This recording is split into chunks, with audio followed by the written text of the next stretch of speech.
Hola a todos. Hoy vamos a hacer un viaje a un futuro que, ojo, quizá no esté tan lejos como pensamos.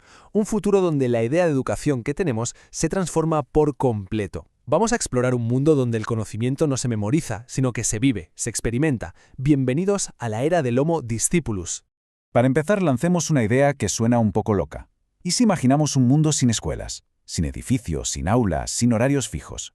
Si quitamos todo eso, ¿qué nos queda? Pues nos queda la esencia pura del aprendizaje, algo que forma parte de nuestro día a día, de cada momento. Y aquí es donde entra el concepto clave de hoy, el Homo Discipulus, el humano que aprende. La idea es que aprender ya no es una etapa de la vida, la infancia, la universidad, sino que se convierte en un estado permanente. O sea, el aprendizaje deja de ser una meta para convertirse en el propio camino, un camino continuo y sobre todo hecho a medida para cada persona. Bien, ¿y cómo arranca esta revolución? Pues el primer paso es despedirnos de algo que conocemos muy pero que muy bien, el modelo de educación de talla única para todos. A ver, fijaos en el contraste, porque es brutal. Por un lado tenemos el modelo industrial, el de toda la vida, una especie de fábrica de conocimiento donde todos reciben lo mismo, a la misma hora y de la misma manera. Y por otro, el futuro, un mentor invisible, una inteligencia artificial que es como tener a tu propio Sócrates particular, un tutor que sabe cuándo estás más despejado, que detecta por tu ritmo cardíaco si te estás aburriendo y que, ¡zas!, te cambia la lección sobre la marcha. Es el adiós a la clase magistral para dar la bienvenida a la conversación magistral. Vale, pero si el tutor es invisible, entonces, ¿dónde está el aula? La respuesta es sencilla. Está en todas partes. La nueva escuela no se construye con ladrillos y cemento, sino con unos y ceros, con datos.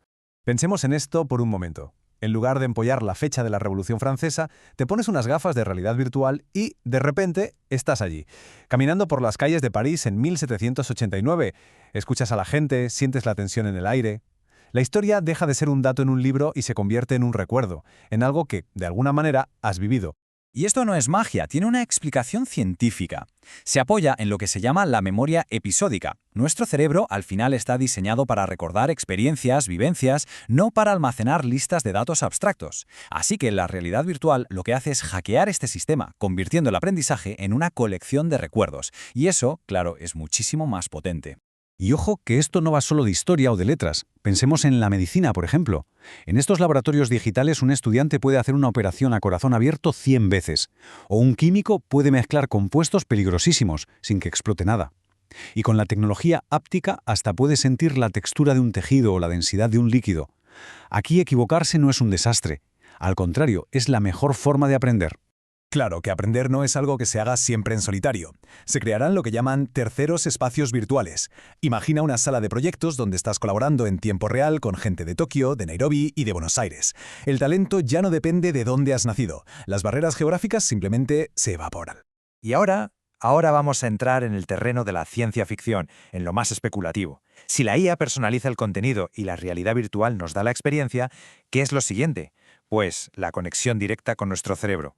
La idea es pasar de estar, por ejemplo, 5 años estudiando un idioma, a poder instalar su estructura gramatical básica directamente en tu cerebro. Esto liberaría a nuestra mente de la tarea pesada de memorizar para que pueda centrarse en lo que de verdad importa, la creatividad, el ingenio, la comunicación real. Esto nos lleva a un concepto alucinante. La capa cortical externa. Básicamente, es una inteligencia artificial conectada a nuestra mente, que nos daría acceso instantáneo a todo el conocimiento humano con solo pensarlo. Es como tener una memoria externa infinita. Esto lo cambia todo, porque el concepto de saber algo ya no significaría tenerlo almacenado en la cabeza, sino tener la capacidad de acceder a ello al instante.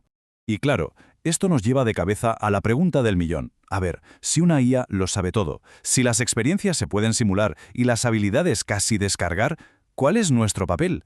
¿Para qué sirve un ser humano? Pues la respuesta, por suerte, no está en intentar ganar a las máquinas en su propio juego. Está en potenciar justo aquello que nos hace, humanos. El papel del profesor, del educador, cambia radicalmente. Ya no es alguien que dispensa información, un simple almacén de conocimiento. Se convierte en un guía, en un mentor. Su trabajo ya no es enseñar el qué, sino ayudar a explorar el por qué. El foco deja de estar en los datos y pasa a estar en la empatía, el pensamiento crítico y sobre todo en algo que me encanta, en ser un curador de la curiosidad. Es que en esta nueva economía, el conocimiento puro y duro es una materia prima, es abundante y barato. El valor de verdad, lo que marca la diferencia, es la capacidad de crear, de conectar ideas que aparentemente no tienen nada que ver y de tener lo que se llama curiosidad estratégica, o sea, el arte de hacer las preguntas correctas. Pero seamos honestos, para tener una visión completa de este futuro, también hay que hablar de sus peligros, de su lado oscuro. Porque una inmersión tan bestia en mundos digitales tiene riesgos muy reales. El primer gran peligro es lo que podríamos llamar la brecha de la realidad, es decir, el riesgo de que los mundos virtuales, que están diseñados para ser perfectos y gratificantes, nos gusten tanto que empecemos a preferirlos sobre el mundo real, con todas sus fricciones y sus imperfecciones. El segundo riesgo es la atrofia social. Si nuestro principal maestro es una inteligencia artificial que siempre nos da la razón, que se adapta a nosotros y nunca nos contradice, ¿qué pasará? ¿Perderemos la capacidad de debatir, de empatizar o de llegar a acuerdos con otras personas que simplemente no piensan como nosotros? Y llegamos al que quizás sea el peligro más sutil y por eso el más peligroso de todos, los sesgos que hay en el propio código. La persona que programe estas experiencias educativas virtuales inevitablemente está programando también su propia visión del mundo. Un pequeño sesgo en el código puede acabar moldeando la forma de pensar de toda una generación. Y a pesar de todo esto, el potencial que se abre ante nosotros es absolutamente extraordinario.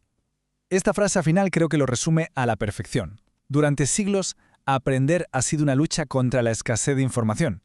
En el futuro, el gran reto será justo el contrario, gestionar la abundancia. El cuello de botella ya no será nuestra memoria, sino nuestras ganas de explorar, nuestra capacidad de asombro. Y todo esto nos lleva, claro, a una última pregunta para que le demos una vuelta. En un mundo donde tus habilidades se pueden certificar en tiempo real por una IA mientras haces un trabajo, ¿qué valor le queda a un diploma, a un título colgado en la pared? Ahí lo dejo, el debate está servido.